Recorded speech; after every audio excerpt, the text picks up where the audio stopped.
15/7/2024 ಬೆಳಗ್ಗೆ 8 ಗಂಟೆಯವರೆಗಿನ ಕರ್ನಾಟಕದ ಹವಾಮಾನ ಮುನ್ಸೂಚನೆ ಹೀಗಿದೆ.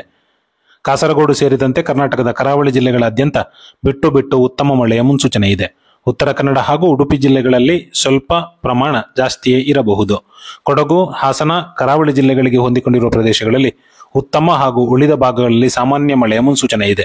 ಚಿಕ್ಕಮಗಳೂರು ಹಾಗೂ ಶಿವಮೊಗ್ಗ ಜಿಲ್ಲೆಗಳ ಹೆಚ್ಚಿನ ಭಾಗಗಳಲ್ಲಿ ಉತ್ತಮ ಮಳೆಯ ಮುನ್ಸೂಚನೆ ಇದೆ. ವಿಜಯಪುರ ಹಾಗೂ ರಾಯಚೂರು ಜಿಲ್ಲೆಗಳಲ್ಲಿ ಭಾರೀ ಮಳೆಯ ಮುನ್ಸೂಚನೆ ಇದೆ. ಬೆಂಗಳೂರು ಗ್ರಾಮಾಂತರ ಹಾಗೂ ಬೆಂಗಳೂರು ನಗರ, ಕೋಲಾರ, ಚಿಕ್ಕಬಳ್ಳಾಪುರ, ತುಮಕೂರು, ಚಿತ್ರದುರ್ಗ, ದಾವಣಗೆರೆ, ಹಾವೇರಿ, ಧಾರವಾಡ, ಬೆಳಗಾವಿ, ಚಿಕ್ಕೋಡಿ ಸಹಿತ ಬಾಗಲಕೋಟೆ, ಗದಗ, ಕೊಪ್ಪಳ, ಬಳ್ಳಾರಿ, ಯಾದಗಿರಿ, ಕಲಬುರಗಿ, ಬೀದರ್ ಜಿಲ್ಲೆಗಳಲ್ಲಿ ಹೆಚ್ಚಿನ ಭಾಗಗಳಲ್ಲಿ ಮಳೆಯ ಮುನ್ಸೂಚನೆ ಇದೆ. ಮೈಸೂರು, ಚಾಮರಾಜನಗರ, ಮಂಡ್ಯ, ರಾಮನಗರ ಜಿಲ್ಲೆಗಳಲ್ಲಿ ಸಾಮಾನ್ಯ ಮಳೆಯ ಮುನ್ಸೂಚನೆ ಇದೆ. ಈಗಿನಂತೆ ಜುಲೈ 14 ಮತ್ತು ಜುಲೈ 15ರಂದು ರಾಜ್ಯದ ಬಹುತೇಕ ಭಾಗಗಳಲ್ಲಿ ಉತ್ತಮ ಮಳೆಯ ಮುನ್ಸೂಚನೆ ಇದೆ. ಜುಲೈ 16ರಿಂದ ಮುಂದಿನ 10 ದಿನಗಳವರೆಗೂ ಮಳೆಯ ಪ್ರಮಾಣ ಕಡಿಮೆಯಾದರೂ ರಾಜ್ಯದ ಬಹುತೇಕ ಭಾಗಗಳಲ್ಲಿ ಸಾಮಾನ್ಯ ಮಳೆ ಮುಂದುವರಿಯುವ ಲಕ್ಷಣಗಳಿವೆ. ಕರಾವಳಿ ಹಾಗೂ ಮಲೆನಾಡು ಭಾಗಗಳಲ್ಲಿ